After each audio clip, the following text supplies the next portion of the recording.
చిన్ని కథలు చెప్పడానికి స్వాగతం. రాము రాజు ఇద్దరు స్నేహితుల చిన్న కథ.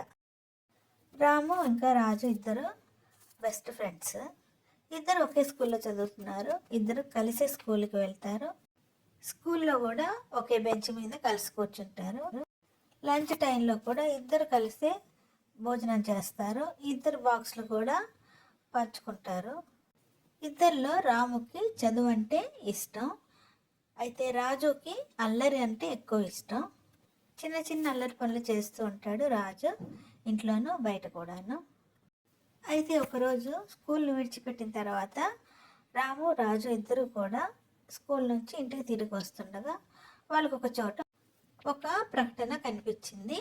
ఆ బోర్డులో రోబో ఎగ్జిబిషన్ కోసం ఒక ప్రకటన రాసి ఉంది. అది చూసి రాజు రాముతో మనం కూడా వెళ్ళి చూసొద్దాం రోబోని అని అన్నాడు రాముతో. రాము వద్దని చెప్పాడు, పెద్దవాళ్ళకి తెలియకుండా వెళ్ళొద్దని. అయితే రాజు బలవంతంగా రాముని బస్సు ఎక్కించి ఇద్దరు కలిసి ఎగ్జిబిషన్కి వెళ్ళారు. పెద్ద హాల్లో అంతమంది జనాలను చూస్తుంటే భయం వేసింది రాముకి. రాము రాజు ఇద్దరు అలా నడుచుకుంటూ చూసుకుంటూ వెళ్ళసాగారు. అక్కడ రకరకాల రోబోలు ఉన్నాయి. రకరకాల రంగులతో అందంగా విచిత్రంగా ఉన్నాయి.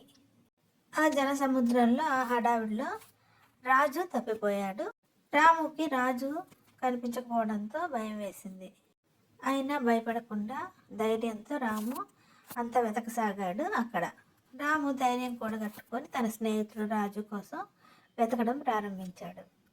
ఎలా అయితేనే రాముకి రాజు కనిపించాడు ఒక చోట. అక్కడ ఒక రోబో ఉంది. ఆ రోబోని చూస్తూ ఉండిపోయాడు రాజు. చూడడానికి జీవం ఉన్నట్టున్న రోబోని చూసి రాము కూడా ఆశ్చర్యపోయాడు. ఇక ఆ రోజు చేసిన సాహసం చాలనుకొని ఇద్దరు ఇంటికి బయలుదేరారు. రాము రాజుతో అన్నాడు, ఇక ఎప్పుడు ఇలాంటి పనులు చేయకూడదు, ఇలాంటి సాహసాలు ఇక వద్దు అని చెప్పి. ఆ ఇద్దరు చిన్నారి స్నేహితులకి ఒక గుర్తుండిపోయే సాహసమే అది. ఇద్దరు ఎవరిళ్ళకి వాళ్ళు వెళ్ళిన తర్వాత ఎవరికి వాళ్ళు నవ్వుకున్నారు తమ చేసిన పని తలుచుకొని. కానీ మళ్ళీ ఎప్పుడు కూడా ఇలాంటి పని చేయకూడదని కూడా మనసులో అనుకున్నారు. ఒక్కోసారి ఇలాంటి చిన్న చిన్న సాహసాలే పెద్ద పొరపాట్లు అవుతాయి కాబట్టి చిన్నతనంలో ఇలాంటివి చేయకుండా ఉంటేనే మంచిది. ఇలాంటి మరిన్ని చిన్ని కథల కోసం do like, share and subscribe my channel చిన్ని కథలు చెప్పనా.